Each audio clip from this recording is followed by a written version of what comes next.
Buongiorno a tutti e bentornati a Valgrande. Oggi ho cambiato prodotti. Oggi sto preparando un cibo diverso perché sì, in realtà queste sono crocchette per i nostri piccoli animali.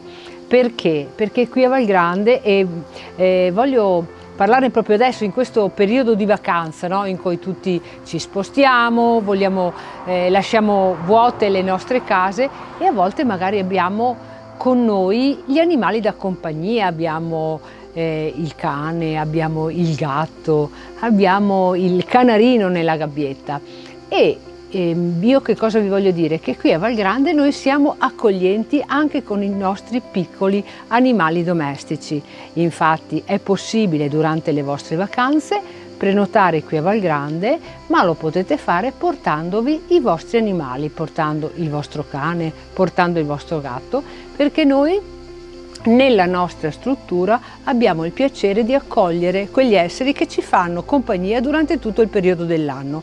E io ogni tanto mi ritrovo qui a preparare, perché magari qualcuno si è dimenticato o è rimasto senza la crocchetta per il gatto, a fornire qualche ciotola ben pulita, perché questo fa parte del mondo di Valgrande. Ma accanto a questo c'è anche tutto il resto, ci sono tutte le preparazioni che sempre sono destinate ai nostri ospiti. Per il momento io vi saluto, vi auguro buone vacanze e vi ricordo di non abbandonare i vostri amici animali. Ciao!